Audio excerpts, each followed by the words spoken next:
माताएं बहनें इस बात पर ध्यान रखें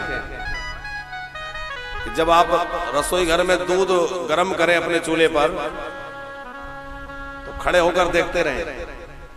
दूध निकलकर अग्नि में गिरे तो बालकों के लिए, घर के बच्चों के लिए वो अनिष्टकारी होता है, दूध जलना नहीं चाहिए।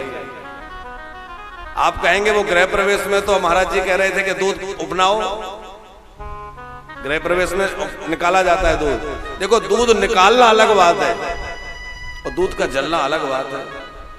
दूध उफाना इसलिए जाता है कि जिस नए घर में हम जा रहे हैं वहां दूध दही की नदियां बहती रहें, पर दूध दही तो हमारे देश से गायब होता जा रहा है। अब तो पिज्जा बर्गर बच्चों को भा रहा है?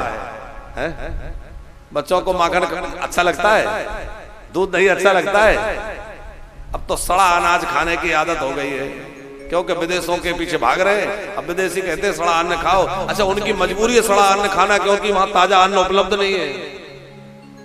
हमारी मुख्य यजमान बैठी है, जानते हैं विदेशों में वहां ताजा अन्न उपलब्ध नहीं है, उतना अनाज पैदा नहीं होता या उतनी अच्छी व्यवस्थाएं नहीं है, तो वो बेचारे रख करके कई दिनों तक उसका काम चलाते हैं।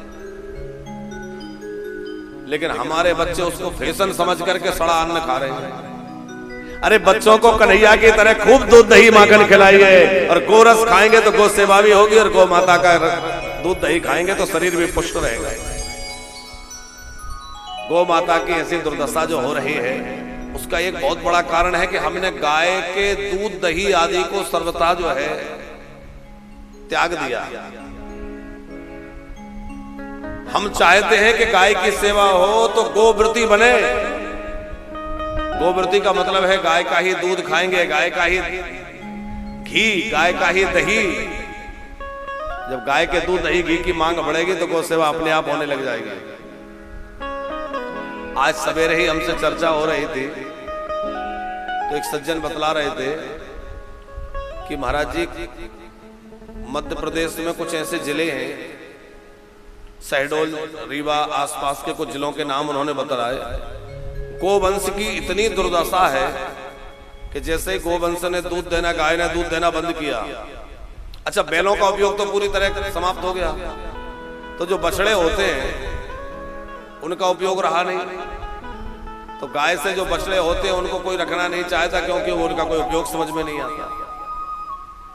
उनको छोड़ दिया जाता है, वो बेचारे किसी की फसल में क्या चले जाएं। कोई कुल्हाड़ी मार दे रहा है, कोई करंट लगा दे रहा है, कोई कुछ कर दे रहा है।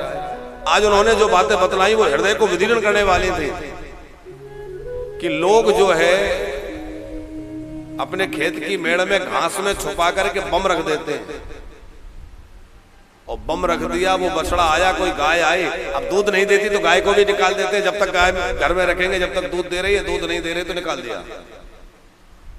अब वो गाय, वो बछड़ा जैसे ही घास खाने के लिए मुख किया और वो बम रखा है, तो वो जैसे ही फटा, उसका मुंह चिथड़े चिथड़े उड़ जाते हैं। अब विचार करो उसकी क्या दुर्दशा होती है। यहां तक वो कह रहे थे सज्जन, बोले गाय के चारों पैर बांध करके नहर में फेंक दिया जाता है ताकि वो बाहर ना निकल पाए, कुएं में धकेल दिया जाता है। और यह मुस्लिम लोगों की बात नहीं है, हमारे हिंदू भाइयों की बात है। अच्छा, गाय की दुर्दशा में हम दूसरे समुदाय के लोगों को दोष नहीं देते, वो तो अपने स्थान पर दोषी हैं ही, लेकिन सबसे ज्यादा दोषी हम लोग हैं।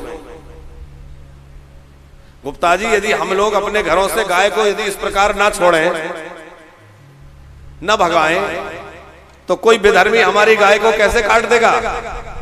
हम अपने गोवंश को इस प्रकार ना छोड़ें। कई लोग कहते गाय आवारा। अरे भले आदमी, एक तरफ तो गाय को मां कहते हो और दूसरी तरह आवारा कहते हो, शर्म नहीं आती? मां होकर वो आवारा है।